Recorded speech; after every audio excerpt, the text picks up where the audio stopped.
নমস্কার বন্ধুরা, আজকে আবার চলে এসেছি একটা সুইং ট্রেডের ভিডিও নিয়ে। তো যে কটা স্টক দেবো সেই কটা স্টক আপনারা একটু নজরে রাখবেন। এগুলো কিন্তু বেশি পসিবল আছে হাই যাওয়ার, মার্কেট যেহেতু অল টাইম হাইয়ের কাছাকাছি আছে।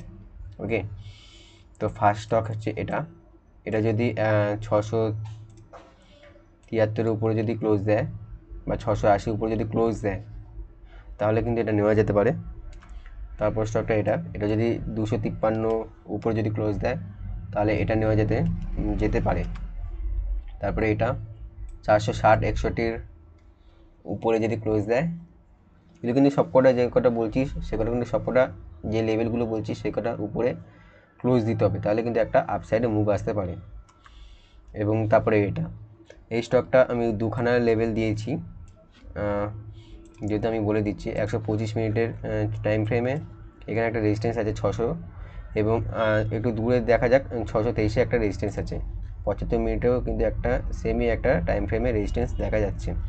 তো এটা 600-র উপরে বা 625-এর উপরে যদি যায় তাহলে কিন্তু একটা ভালো ট্রেড হতে পারে সুইং ট্রেডের ক্ষেত্রে।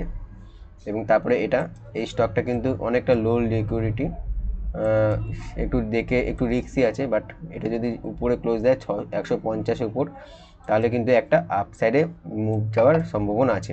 ওকে, এই 5টা স্টক দিলাম এবং তার সাথে আরও 2টো স্টক আমি অ্যাড করব। তো আমি হচ্ছে ট্রেডিং ভিউতে চলে যাচ্ছি। একটা হচ্ছে ভেল। তো এই স্টকটা হচ্ছে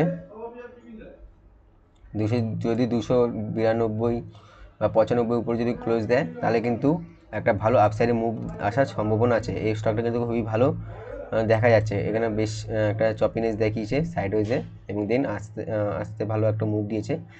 ওকে, এটা কিন্তু একটা ভালো আপসাইডে মুভ যাওয়ার সম্ভাবনা আছে, অল টাইম হাই আছে। এবং এই স্টকটাও দেখে নিন, এই স্টকটা কিন্তু একটা যখন আইপিও এসেছিলো তখন থেকে কিন্তু একটা নেগেটিভ এসেছিলো এবং দেন 28 অক্টোবর থেকে এটা আইপিও হাই ক্রস করে একটা ভালো নিউ হাই দেয় এবং দেন আবার এখন কিন্তু নিউ হাইয়ের কাছাকাছি আছে।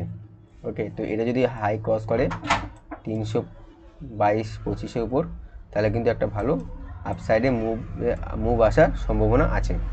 তো এই 7টা স্টক দিলাম, এই স্টকগুলো আপনারা নজরে রাখবেন। ওকে, এই স্টকগুলো কিন্তু একটা ভালো আপসাইডে আসার সম্ভাবনা আছে। ধন্যবাদ।